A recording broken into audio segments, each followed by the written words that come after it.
I wanted to do a follow-up piece to the kind of video diary that I did last week, which was in the immediate aftermath of this psilocybin trip, which had left me very kind of raw and emotionally exposed, but still was overall a very positive experience. So now we're kind of pretty much exactly 1 week later, and I thought I'd share where my head is at and what the last week has been like and how I'm starting to integrate this experience into my day-to-day activities.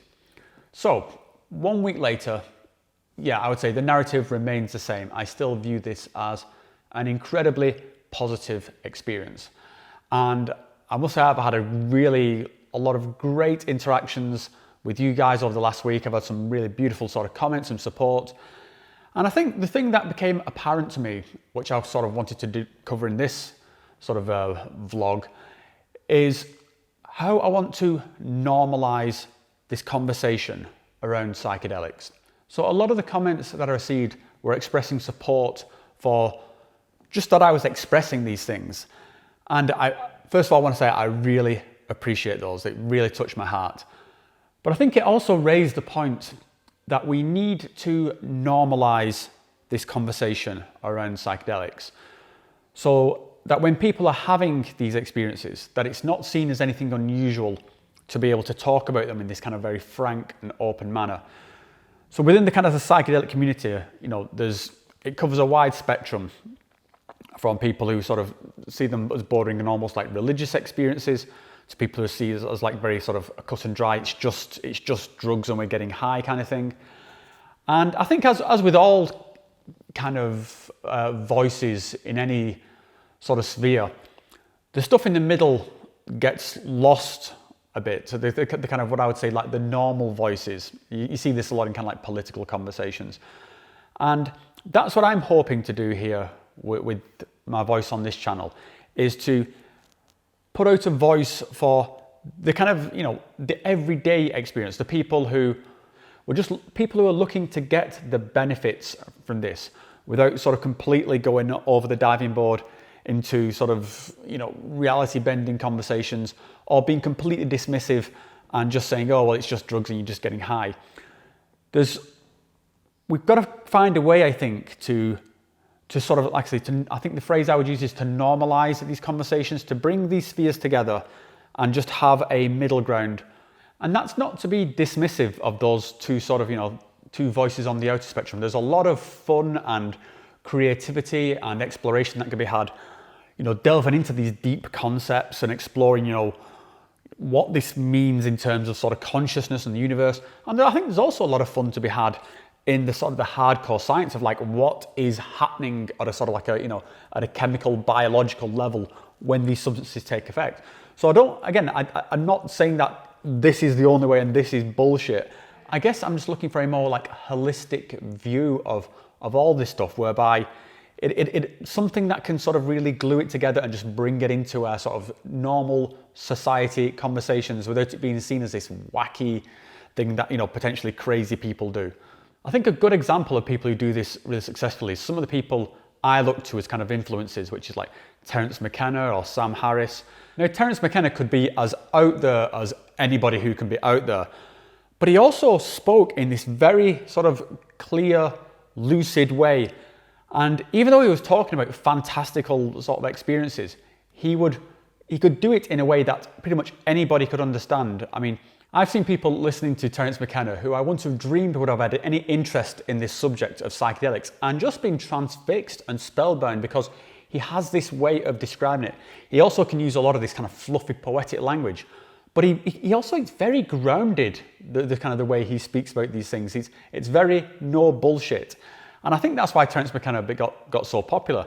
And I think you can also see the flip side of this, as that when he did start going a little bit off the deep end, when he started talking about all these time wave zero and stuff, a lot of people lost interest there and were he instantly kind of went into kind of very crazy crank territory and thankfully managed to come back from it. But I think it illustrates the point that there is a way to talk about these experiences without going completely nuts, still bringing and keeping all that kind of fun consciousness, sort of, the benefits, all the good stuff can stay. But incorporating the full experience and normalizing it. And another one of my kind of influences who does this really well is Sam Harris, who, again, is seen as like a neuroscience scientist, almost comes across as like kind of quite square, but is super deep into meditation, altered states, has done a lot of experimentation with psychedelics, and again, can talk about these things in a way that it doesn't seem alien or bananas. No one's thinking that, when Sam Harris talks about taking a psilocybin trip blindfolded, no one's thinking that Sam Harris has lost their mind, because he just does it in a very rational, normal way. And this is the kind of the voice that I'm trying to put out there, and I think it's what I would like to see more of in the psychedelic community. More of this just sort of, rational talk without dismissing the sort of, the things at the two ends of the spectrum, because I do believe there is, this topic around spirituality. Spirituality means something. It doesn't necessarily mean guys with sitting in the clouds in white beards in heavens with 72 virgins or all that crap, but there is a feeling of spiritual fulfillment, and I've made a video about that, and we can sort of you can look at that to see how I would define that out. There is clearly something happening chemically and biologically, and that's also worth exploring. And I know I've said in other videos like I don't care and stuff like that. I don't mean to be sort of kind of flippant and dismissive of the whole thing. What I mean is that for me, the experience itself is primary. That's the bit I'm interested in, the experience. The other stuff is interesting, but at the end of the day, I am experiencing my experience. This human life is my experience, so that's what I'm primarily interested in. And whether the actual explanation for that experience turns out to be trans-dimensional portals or aliens or ghosts or ancestral spirits or just drugs, I'm fine. It's all, any explanation's fine. It doesn't make a difference to the experience that I had. Just in terms of the outcome of the experience itself, this week's been good. I'm feeling really sort of positive. I've still got it all kind of stewing around in my head. I'm still processing it, and I'm still sort of thinking back to it. I need to, it has been a little bit of a busy week because I've had my daughter's birthday this week, which that was a joyous event to fit into this. And especially as I was coming out of, an event that revolved around my old childhood, and then, just to then be involved with like my own children going through their own kind of event. She was becoming a teenager. She was 12, she became 13 on Wednesday. So yeah, these psychedelic experiences fit, in my opinion, perfectly easily into everyday life.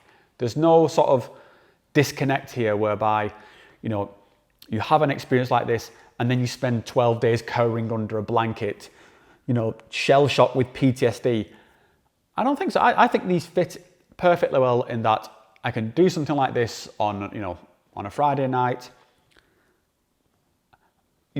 have this sort of ingress of feelings and emotion, have my eyes opened, and still be a fully functioning human being.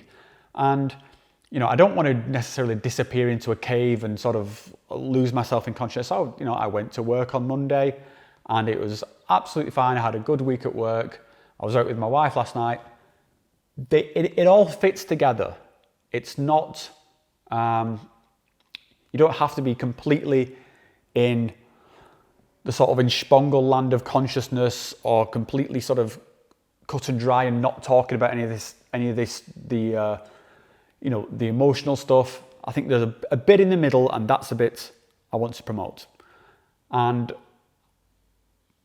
I've not got any kind of like master plan or anything for doing this. This is not me trying to lay out some sort of manifesto. I'm just sort of voicing my opinions on where I stand in all this. So hopefully that made some sense. Again, let me know what you guys think about this kind of like stream of consciousness format that I'm doing here. For me, it's a bit of a win because I just get to sit on my couch and blurt my ideas out. I'm still going to keep doing the other stuff as well, the kind of stuff where I'm talking to other people in the psychedelic community, and also do my kind of more video essay type stuff. But yeah, I thought this seemed to be something I can do quite quickly, and you guys seem to enjoy it. So let me know in the comments, do you want to see more of this kind of stuff or not? Okay guys, I'll leave it there. Thanks so much. Speak to you next time. And one additional thing that I forgot to mention earlier that a lot of people have been asking me for was some sort of playlist about the kind of music that I listen to when I'm on a psychedelic experience. So I've put together a playlist on Spotify. I will put a link in the description below. So the playlist is called Adeptus Psychonautica. So if you search for that, you should find it. It's got I think about 20 songs in at the moment, but I'm going to grow it over time. And this is, the kind of stuff that I listen to while I'm taking, mushrooms or something like that at home. It's a bit of an eclectic mix, mostly kind of like psytrance stuff, but some very sort of ethereal stuff in there. So hope you like it, check it out, and yeah, I'll keep adding more stuff to it.